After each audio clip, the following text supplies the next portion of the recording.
The complete decryption of the Phaistos Disc. This was found in ancient Crete, in Greece. The disc of Phaistos was discovered in 1908 by Italian excavators of Phaistos and dates back to around 1700 BC, so it's about 4,000 years old. Today it is exhibited at the Archaeological Museum of Eureka in Crete.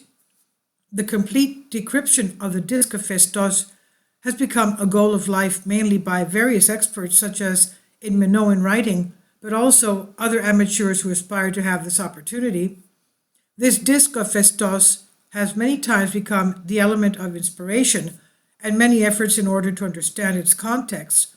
Few, though, have managed to overcome the first difficulties they face and claim they have managed, even if only approximately, to read what this disc is inscribed with. Contrary to many scientists who have crouched over the disc, two brothers are almost certain they've done more than satisfactorily. They're sure that they have reached complete decryption of the order of 99%, and in the simplest way one could imagine, with a pottery wheel and a teased three-dimensional voice scanner. In fact, when they read an approach to the interpretation of the disc of Phaistos revealed by Dr. Gareth Owens at an event organized by the National Documentation Center, ECB, in collaboration with one of the universities of Crete, they were particularly pleased with their result. The brothers are Sonu and Ryong Hae-young. They are, believe it or not, from South Korea.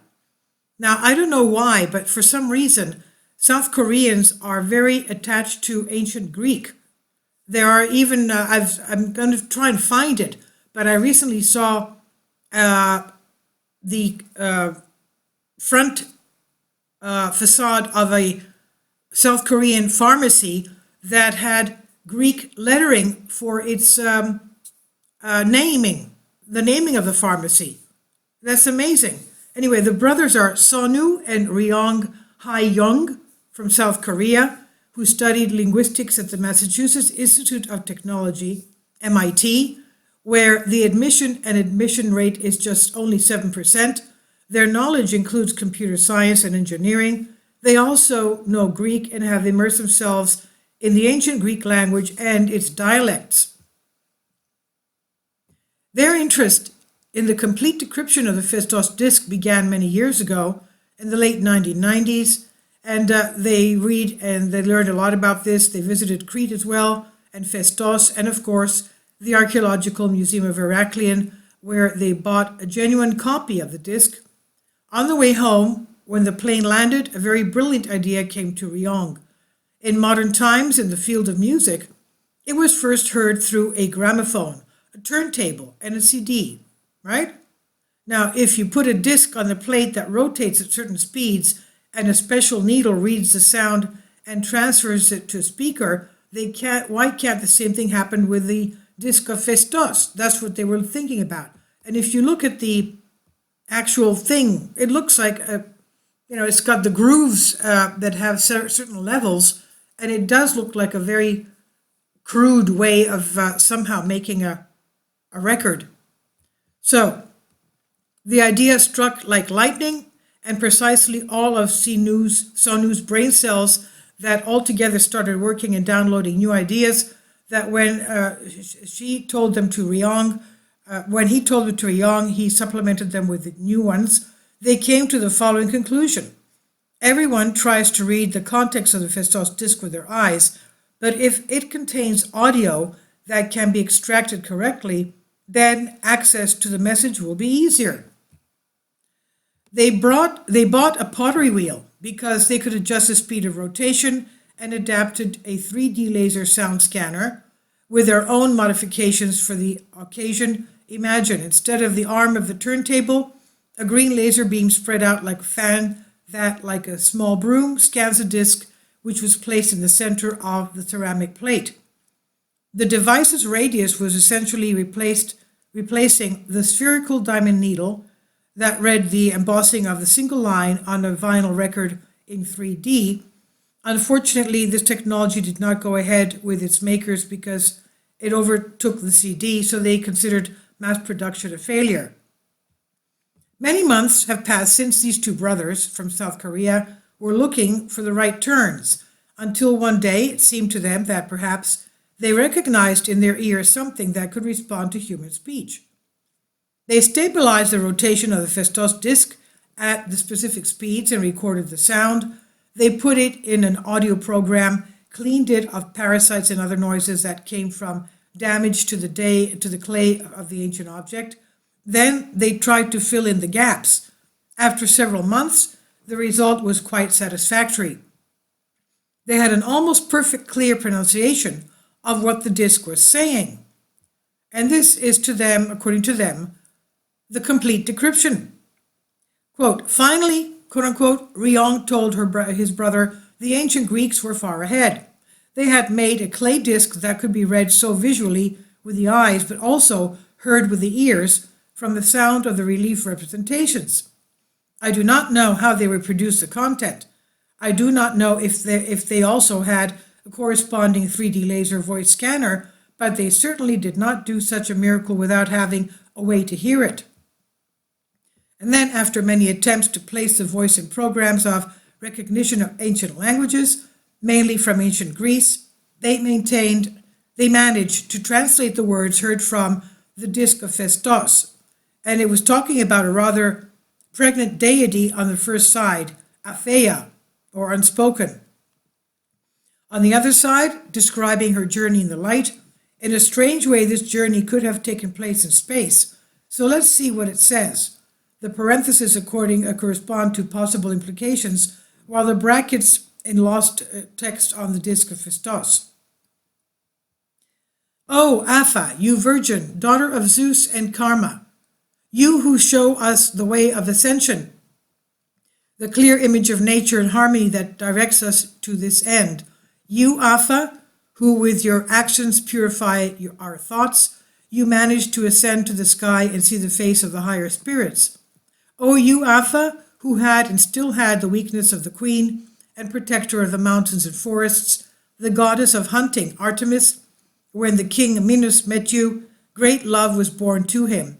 After all, you, deftly, for 9 months' pregnancy or a trip from Sirius, ran away from him, revealing in the secrets of light of the life-giving brother, probably means Artemis Apollo.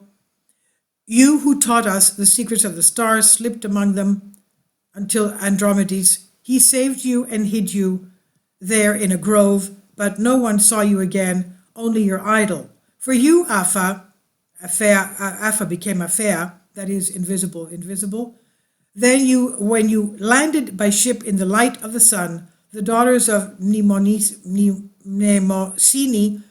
take care to pay tribute, end quote.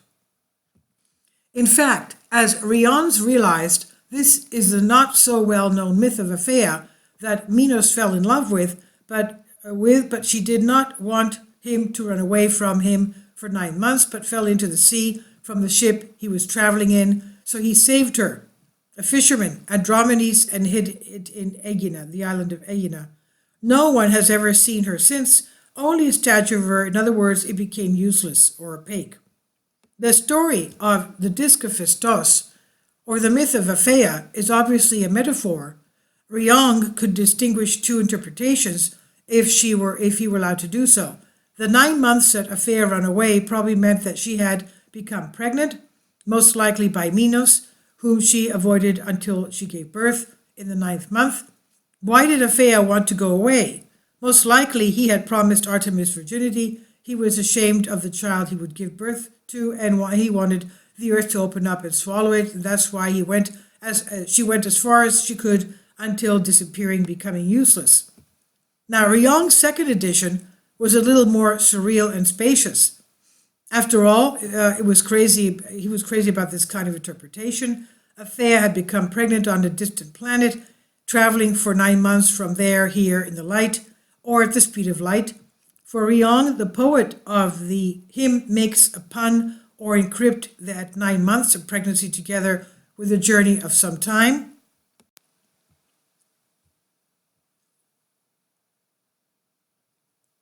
Perhaps it makes an indirect reference to Sirius, which is 9 light years away from our Earth. Aphea arrives on Earth in a spaceship with the help of Andromeda, perhaps an Andromedian who hides it, but then disappears, leaving behind a statue, an idol, essentially a replica of her. Now, and if this is the case, then the mission of Aphea from Sirius was to bring or to create on Earth its idols, copies of it, that is, descendants. How would religions say that? To create people in their own image and likeness. In simple words, the first humans arrived from Sirius on planet Earth in a region of present-day Greece in a spaceship. When everything was settled, Apha became Aphea. She left with her spaceship. Maybe these two are identical. Naturally, no one in the scientific community in South Korea or Greece or in any other country accept this translation, let alone one of the Ryong's two interpretations. The only positive thing that came out of all this effort of the two brothers was that they patented the voice reading patent on ancient objects. Years later, they heard an approach to the interpretation of Phaistos Disc revealed by Dr. Gareth Owens at an event organized by the National Documentary Center, ECB, in collaboration with the University of Crete on Wednesday, 2018, February 7, at the National Foundation. The album speaks of a pregnant deity, perhaps Althea, which seems to have been directly related to light, and Dr. Gareth Owens' full conclusion on what it might mean. The Minoan Astarte unlocks the secret of the Phaistos Disc. The two brothers, Sonyu and Ryong Hae-yong of South Korea, celebrated triumphantly because, albeit indirectly, they were confirmed somewhere. Even though they had made a complete mistake in deciphering the Phaistos Disc, they had managed to detect keywords that no one else had ever been able to detect. You don't call this failure. After all, they had the patience to wait where the teacher and his colleagues could end up when they finished their work. That's amazing. They thought it was a record. So that's how they translated it. I've translated this for you from a Greek article. Please leave your comments and thank you for your support. Finally, support my Patreon account. The daily posts are 5 videos daily, and they are totally different from what I have on my YouTube channel. Thank you so much for your support and that you find all my content so interesting. You'll find the Patreon account details in the description box below.